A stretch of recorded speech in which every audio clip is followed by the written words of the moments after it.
Good morning to all and welcome in science class. Dear students, आज हम discuss करेंगे chapter 7 में types of respiration. इससे पहले हम ऑलरेडी डिस्कस कर चुके हैं introduction, meaning of respiration, meaning of cellular respiration.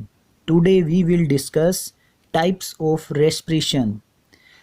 Respiration can be classified into two types. One is aerobic respiration, second is anaerobic respiration. Aerobic respiration. Aerobic means air. It means इस process के लिए oxygen necessary है. Aerobic respiration is that respiration in which glucose gets converted into biochemical energy. So, in aerobic respiration, products are carbon dioxide, water and energy. Here carbon dioxide and water are the waste product. Anaerobic respiration. Anaerobic respiration हमारा further 2 type में divide किया जाता है. First is anaerobic respiration without use of oxygen.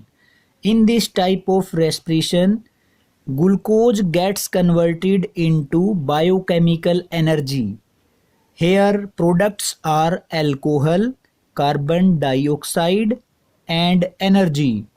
Another type of anaerobic respiration is anaerobic respiration in absence of oxygen. In this type of respiration, glucose gets converted into biochemical energy. Here products are lactic acid and energy. Be remember, जब भी anaerobic respiration without use of oxygen होगा तब वहाँ पर products बनेंगे alcohol, carbon dioxide and energy.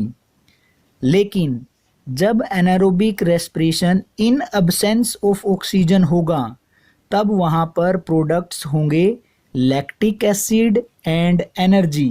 Be remember, anaerobic respiration takes place in yeast put to commercial use for production of alcoholic beverages.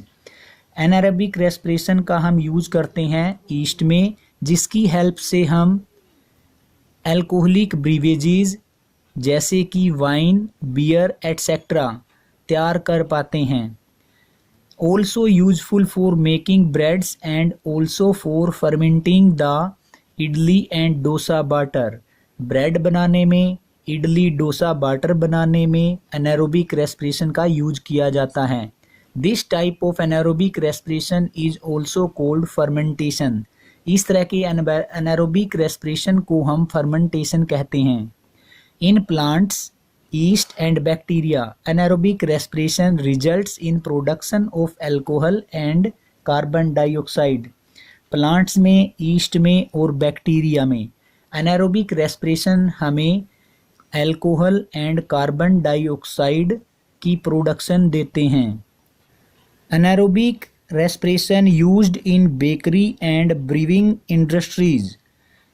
Anaerobic respiration का हम bakery products बनाने में और अल्कोहलिक ब्रीवेजेस बनाने में इंडस्ट्रीज में यूज करते हैं. Activity 1.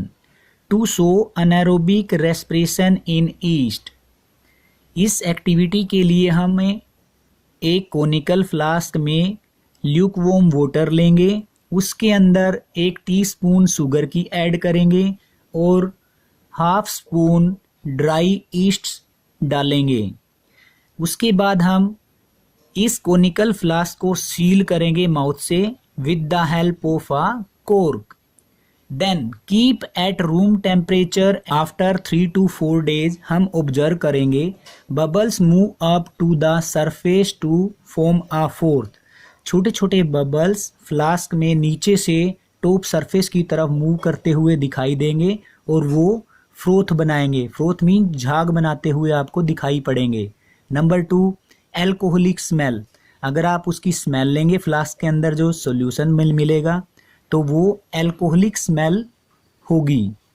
Number 3, if a lighted matchstick is brought close to the mouth of flask, it will get extinguished. Showing gas produced is carbon dioxide.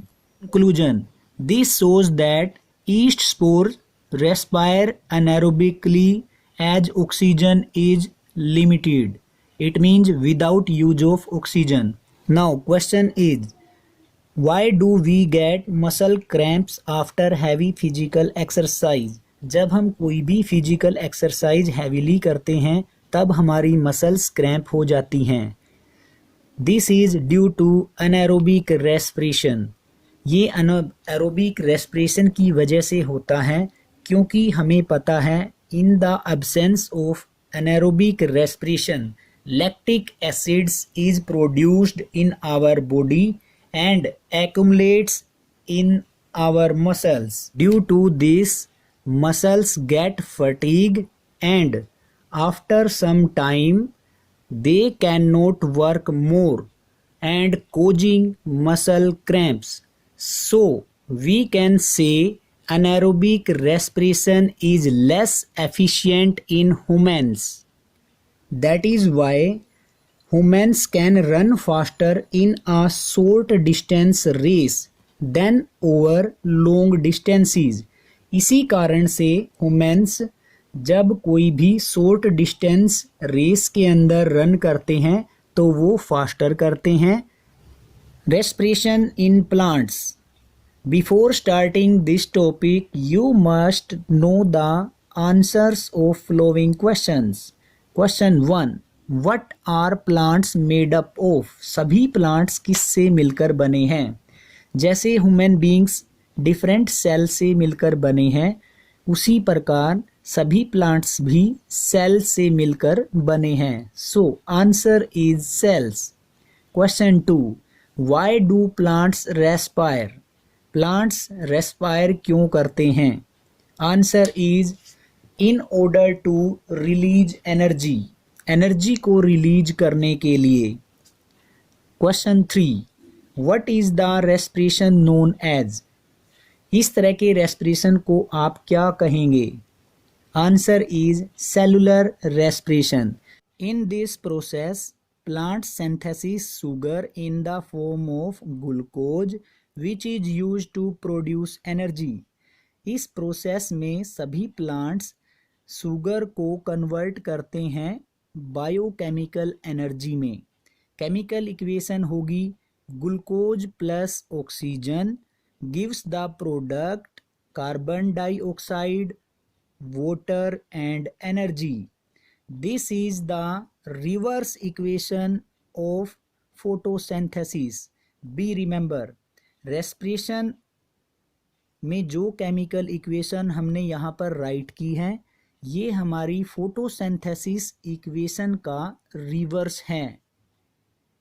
In this process plant synthesis sugar in the form of glucose which is used to produce energy. इस process में सभी plants sugar को convert करते हैं biochemical energy में. Chemical equation होगी glucose plus oxygen gives the product carbon dioxide, water and energy. This is the reverse equation of photosynthesis. Be remember, respiration में जो केमिकल इक्वेशन हमने यहाँ पर राइट की है ये हमारी फोटोसिंथेसिस इक्वेशन का रिवर्स है. Breathing in plants. Plants do not have specific organ for breathing. Plants की कोई भी स्पेसिफिक ऑर्गन्स नहीं होती जिससे वो ब्रीथ कर सकें. They utilize the simple process of diffusion for exchanging the gases oxygen and carbon dioxide.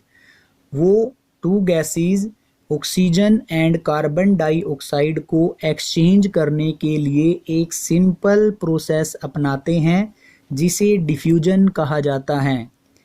Diffusion is done with the help of small opening pores on the leaf surface is called stomata. Diffusion process हमारा complete होगा small opening pores की help से जो कि present रहेगा leaf surface पर, जिसे हम स्टोमेटा बोलेंगे। Stomata open up during the day time and remain closed at night. Stomata day time में ओपन रहता है और नाइट टाइम में क्लोज रहता है। Function number 1, help in exchange of carbon dioxide and oxygen. ये प्लांट्स की to gases carbon dioxide and oxygen को एक्सचेंज करने में हेल्प करता है। Number 2, help in transpiration. ये ट्रांसपायरेशन प्रोसेस में हेल्प करता है। Transpiration process is a process of loss of excess of water through open stomata.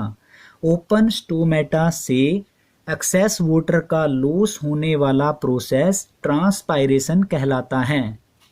The following table summarise the detail of gases released or intake by the plants at different times of the day is given by: in dark, respiration takes place and photosynthesis does not take place. In respiration, oxygen taken in and carbon dioxide given out by the plant.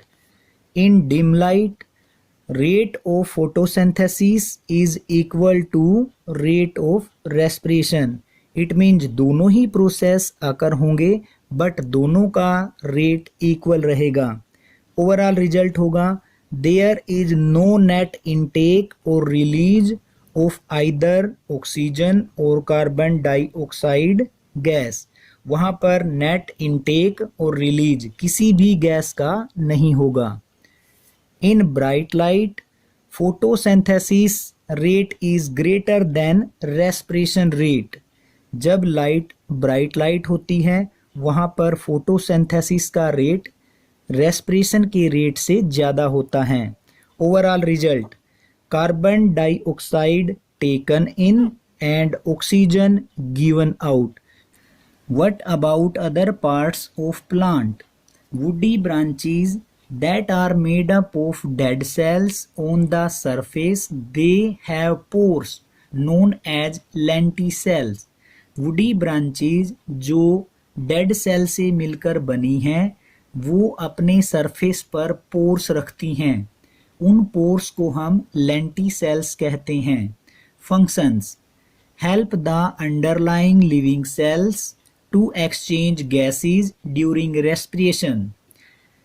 Lenticels का function है gases को exchange करना उन living cells के लिए जो dead cell के नीचे पाई जाती हैं ताकि वो रेस्पिरेशन कर पाएं। Cells in the roots of plants also need oxygen to survive. सभी सेल्स जो रूट्स में पाई जाती हैं उनको भी सर्वाइव करने के लिए ऑक्सीजन चाहिए। They take in air from air spaces present between the soil particle. वो सेल्स एयर से ऑक्सीजन को ऑब्टेन करती हैं और वो एयर स्पेस में पाई जाती हैं और वो एयर स्पेस सोइल पार्टिकल के बीच में प्रेजेंट हैं। A plant can die if overwatered. Why? एक प्लांट डाई कर जाता है, डिस्ट्रॉय हो जाता है जब उसे ओवर वाटर्ड कर दिया जाए। ऐसा क्यों होता है? This happens because air spaces in the soil get occupied by water and this prevents the plant root from taking in air that need to respire. ऐसा इसलिए होता है क्योंकि ओवर वाटर्ड करने से जो सोइल में एयर स्पेस प्रेजेंट होते हैं उनकी जगह वाटर ऑक्यूपाई कर लेता है। ऐसा करने पर प्लांट्स की जो रूट्स हैं वो एयर से ऑक्सीजन को नहीं ले पाती क्योंकि एयर रेस्पिरेशन के लिए मस्ट है। अगर ऑक्सीजन को वो गेन नहीं कर पाएंगी तो वो प्लांट डाई कर जाएगा।